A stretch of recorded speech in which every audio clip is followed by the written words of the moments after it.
whether I should go for another child when I already have a child with autism. क्या मेरे दूसरे बच्चे को भी ऑटिज्म होने का खतरा है? Whether I should even go for another child or not. क्या आपके मन में भी ऐसे सवाल आते हैं? अगर हाँ, तो आज का एपिसोड आपके लिए है।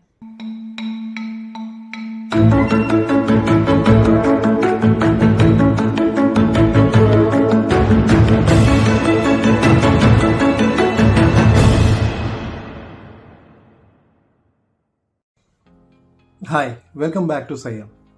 Thank you so much for watching our videos, for loving our videos and for spreading the positivity.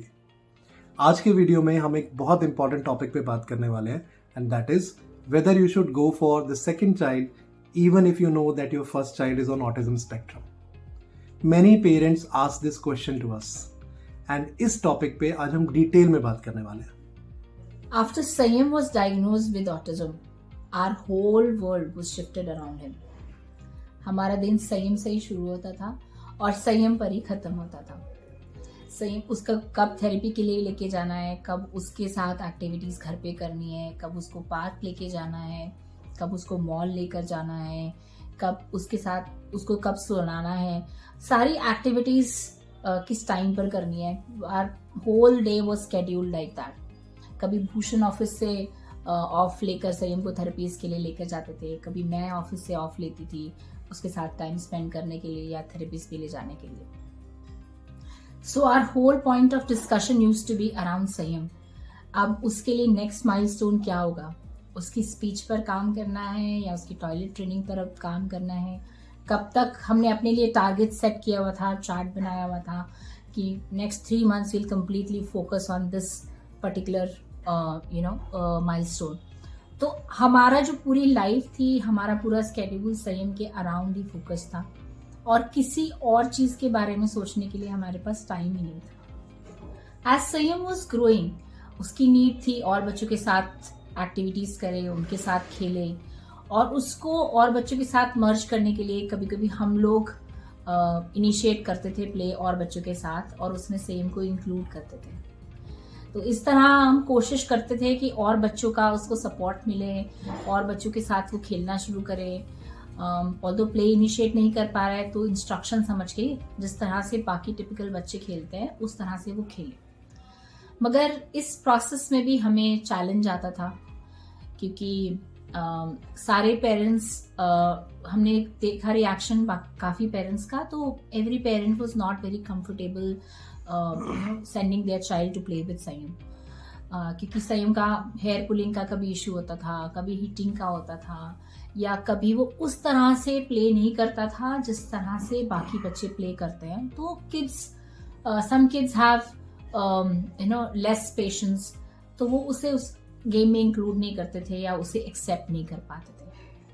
तो इस तरह के डे टू डे में हम लोग चैलेंज फेस करते थे and then we were looking for some kid who has empathy for Sayam, who can accept Sayam the way he is, जो Sayam को support कर पाए, जो उसके लिए एक companion की तरह हो, जो उसको समझ सकता है और उसको support कर सकता है। इसके साथ ही हमारी एक सबसे बड़ी वरी और थी एंड दैट वाज कि हम लोग संयम के साथ हमेशा रहने वाले नहीं हैं। And in case Sayam is not fully independent in future, then who will take care of him when we are not there? I'm sure ये सिर्फ हमारी चिंता नहीं है। Many parents who have children with autism or any other special condition, ये उन सब की चिंता है। That was the time when we discussed with each other and we took a decision that we will be having a second child now. कोई ऐसा जो कि संयम को समझ सके, कोई ऐसा जिसे हम बचपन से ही इस तरह की अपब्रिंगिंग दे सकें, एक ऐसा एनवायरनमेंट दे सकें जहाँ पे वो एम्पैथी सीखे, जहाँ पे वो केयर देना सीखे, जहाँ पे वो प्यार करना सीखे।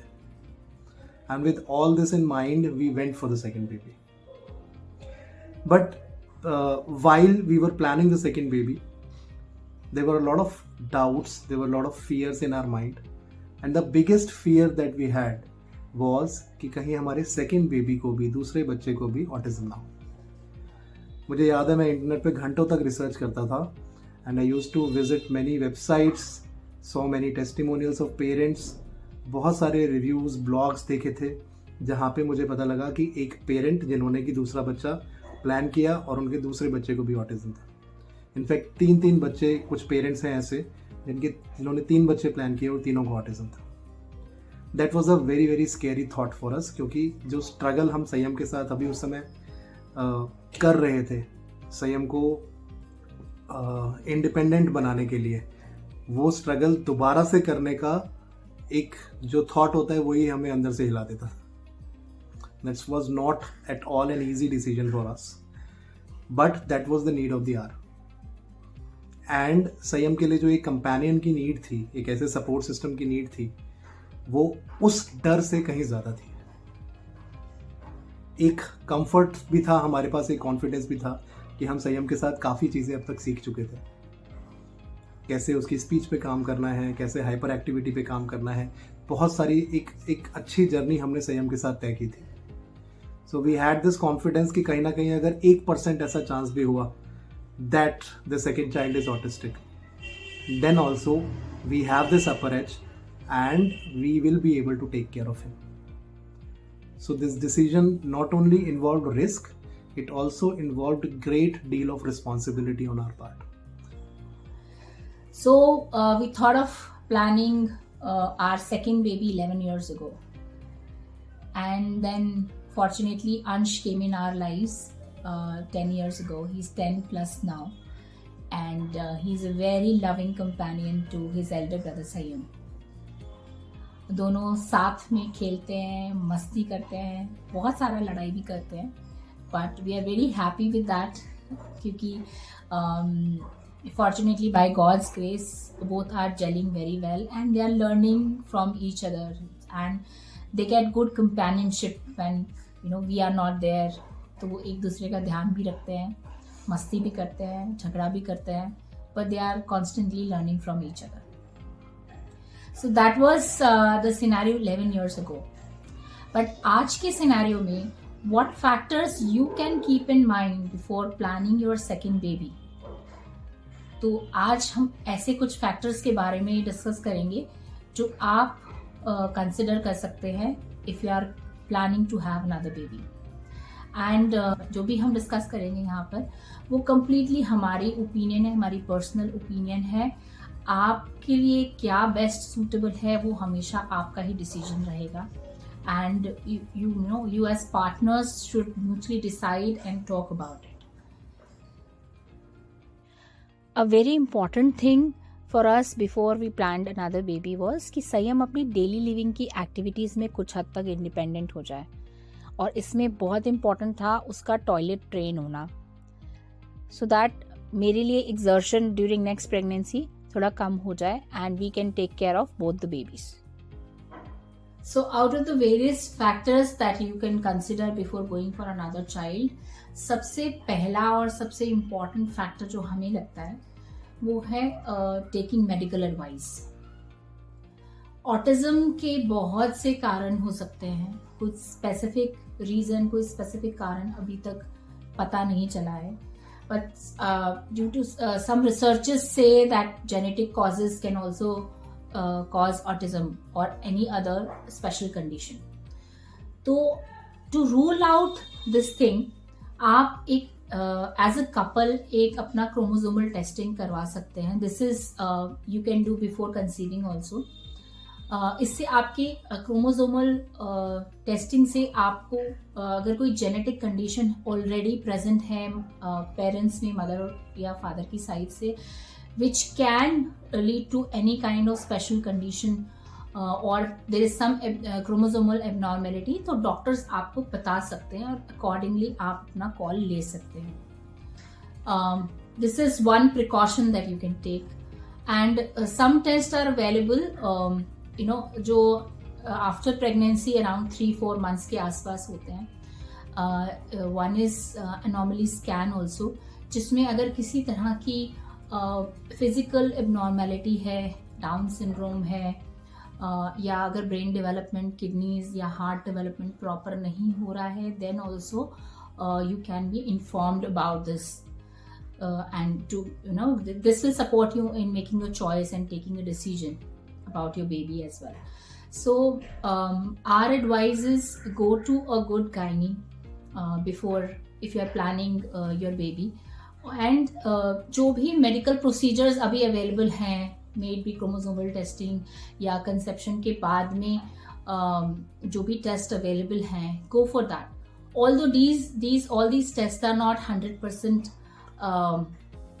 sure, they are not 100% reliable, मगर फिर भी काफ़ी हद तक बाकी एबनॉर्मेलिटीज़, ऑटिज्म के केस में तो काफ़ी ऑटिज्म के केस में बहुत सारी बार ये नहीं पता चलेगा आपको इनफैक्ट जेनेटिक टेस्टिंग से, लेकिन फिर भी आप काफ़ी तरह की एबनॉर्मेलिटीज़ को रूल आउट कर सकते हैं. So this is a very crucial and important factor that you can keep in mind if you are planning a second baby. So another important factor while making this choice, this decision that you want to bring the second baby into this world is your financial condition. Do you have the financial liberty to take up this responsibility? Because bringing up a child with autism already has a lot of extra expenses. Therapies के expenses, special toys, special aids के expenses. ये सारे already this is an expensive affair. So ये बहुत ज़रूरी है कि आप दोनों पार्टनर्स आपस में डिस्कस करके इस चीज़ पे एक डिसीजन लें कि क्या आप फाइनेंशियली रेडी हैं एक बच्चे को इस दुनिया में लाने के लिए और उसकी रिस्पॉन्सिबिलिटी पूरी तरीके से उठाने के लिए, that too without compromising on your first child. The third most crucial factor is your family and partner's support. Above all, क्योंकि आपको अपने एक बच्चे का ऑलरेडी काफ़ी ध्यान रखना है, उसकी एक्टिविटीज़, उसकी थेरेपीज, उसका स्केड्यूल, उसका रूटीन, उसकी स्पेशल टेक केयर करनी है. तो यहाँ पर आपकी फैमिली या मोस्ट इम्पॉर्टेंटली आपके पार्टनर का सपोर्ट होना बहुत ज़रूरी है. We had been fortunate enough, मुझे हमेशा भूषण का सपोर्ट मिला है, all thanks to the Almighty.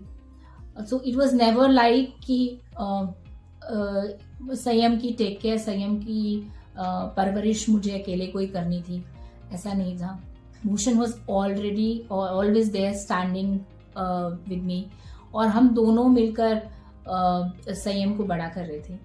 तो he was equally taking responsibility of each and everything. संयम को बाहर घुमाने ले जाना है, उसके साथ बातें करनी है, उसको सुलाना है.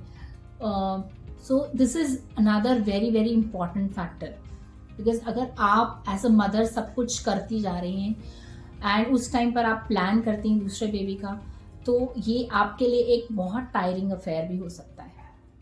So you need support of your partner, you need support of your family members. अगर आप जॉइंट फैमिली में रहती हैं तो आप उनसे अपने सबसे पहले अपने पार्टनर से बात कीजिए, because as you will be conceiving again, तो हेल्थ भी हमेशा उतना अच्छे से नहीं रहती है, उतनी स्ट्रेंथ नहीं रहती है कि आप बच्चे के पीछे भाग सकें, उसकी हमेशा अगर वो डायपर में है तो उसको चेंज कर पाएँ हमेशा.